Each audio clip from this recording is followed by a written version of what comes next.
Donnie and Dolly. The team is supported by ableauctions.ca. Closing your business? We can help.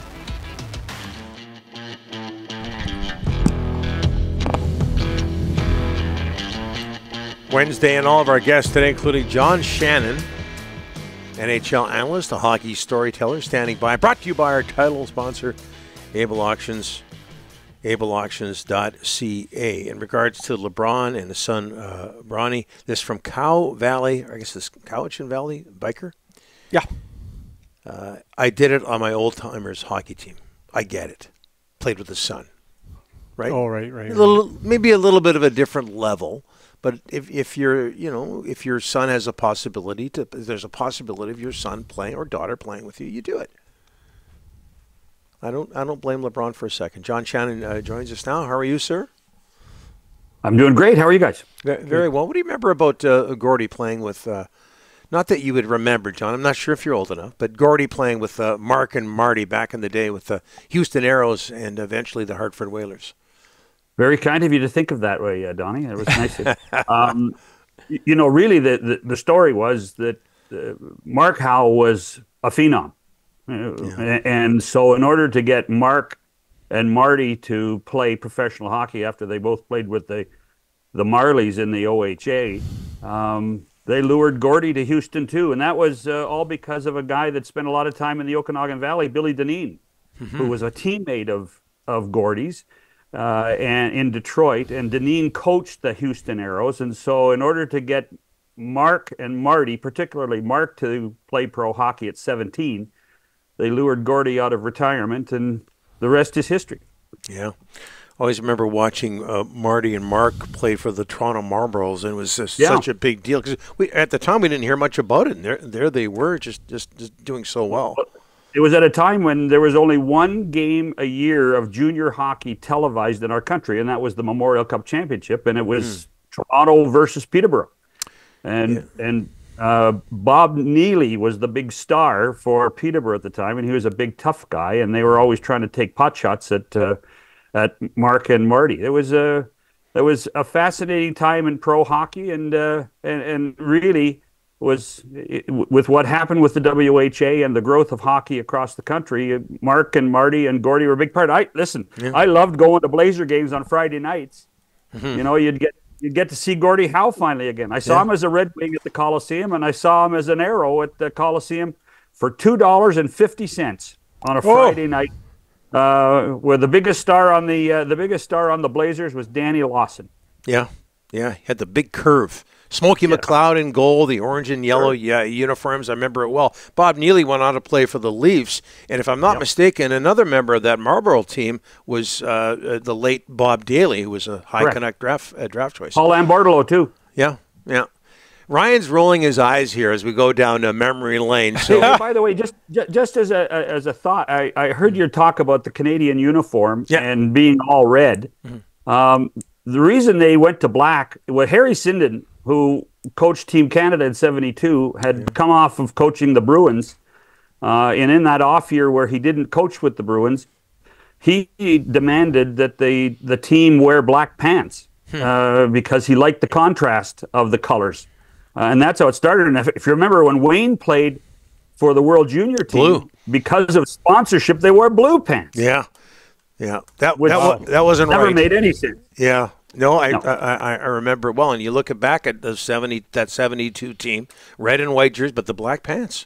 You're bang on. Hey, the NHL is, I guess, is the phrase. I don't know if this is the right phrase, but getting rid of its award show. What's the best way for the National Hockey League to hand out its hardware? I'm sure they're planning things as we speak. Well, the problem becomes not necessarily giving them away, but when. And there are obviously other elements to it, but when you consider how late the regular season goes now, the Stanley Cup playoffs go to the third week of June. You have to have teams preparing for the draft and free agency. When do you cram in a show? And with all due respect, the show has not really been a major entertainment event. Yeah, it's very difficult to be funny. It's very, Rick knows this for sure because I listen every day. It's very difficult to be funny. And so from that perspective, I think they're trying to justify different ways to do it.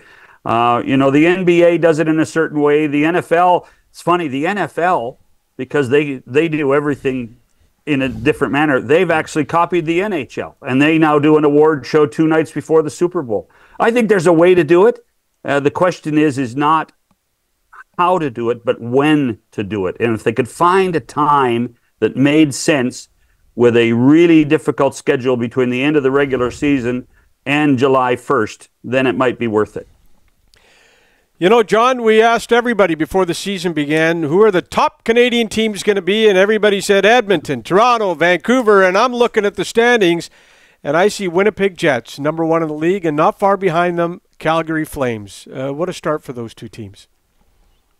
And really, the story is 2 goaltenders now that seem to be in a real groove. Connor Hellebuck again last night in St. Louis was spectacular. Dustin Wolf winning his first ever shootout for the Flames. Dustin Wolf deserves a ton of credit in Calgary for what they've done there because he's been very patient. When you consider that he came out as an undersized goaltender and then plied his time in minor pro hockey for 2 years, waited, could have easily been a malcontent, but stuck with it, and is now probably going to be the number 1 goaltender in Calgary for a while now. And he and Dan Vladar are a pretty good team. Both Winnipeg and Calgary now play with a ton more speed, I think, than most people realize. And you have to give credit to some of those pros in Winnipeg. Mark Scheifele's playing a 200-foot game. Adam Lowry, we already know what Adam Lowry can do. And Josh Morrissey has become has to be a contender for Team Canada for the Four Nations face-off in February from that perspective.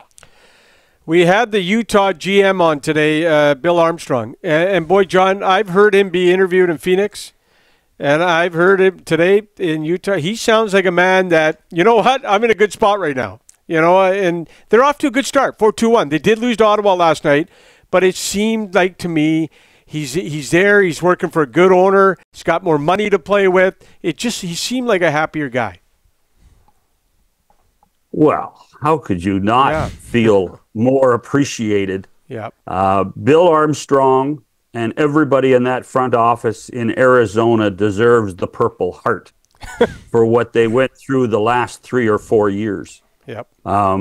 Let's face it, ownership with the Coyotes was a disaster.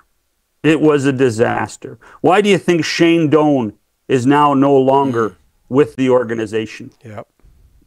The people in Arizona, the ownership in Arizona, did not appreciate all the hard work of guys like Doan and Armstrong in trying to maintain some level of professionalism in the organization. And so you can't help but be thrilled for Bill. He's done so many things right.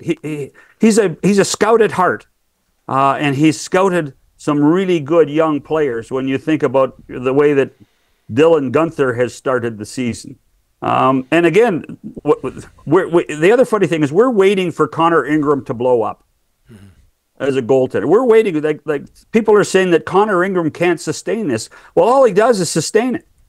He's been a great goaltender since he started playing for the Coyotes this time around, and he's a big part of their success. But they're a good young team. I think, guys, I don't think it's a reach to think that they will make the playoffs this year, and that will shock a lot of people in that Central Division, which in my mind is the toughest division in the league. Yeah, and Connor Ingram's Canadian.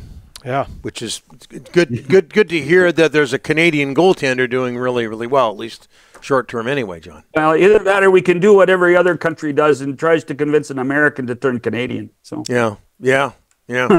Well, how many Canadian soccer players have been lost to other countries? Very quickly, right. Elias Pettersson, John, I don't know if you watched our show yesterday, but Elliot Friedman was talking about this, reportedly letting the noise get to him in a hot hockey market. Is there an obvious solution for him when it comes to that? No, he's got to learn to play through it, man. Yeah. He's got to learn to play through it. The Canadian market is 10 times tougher than playing in the United States. Yep. Yeah. And Elias has signed that long-term deal. He now knows what he's in for. He has to fight through it.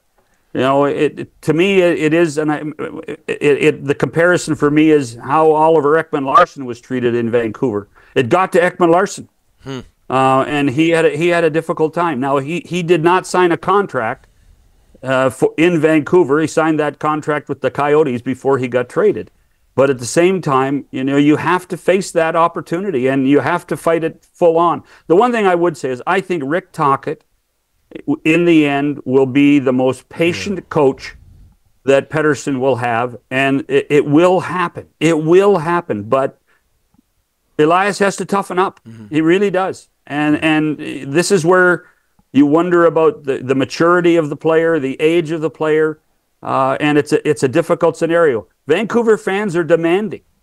Vancouver fans might be the most demanding in the National Hockey League. And that ain't changing, boys. That's just the reality of playing on the West Coast. Second only to the fans of the Vancouver Blazers back in the day, John. No, we were just happy to get tickets for $2.50. Yeah. Thanks for this, John. Appreciate it. By the way, yes. And to answer a question, there is no trophy for the Four Nations face-off. Oh, wow. Wow. No Four Nations Cup. Will not Cup. be a trophy. Okay. No Four Nations Cup. There's no trophy.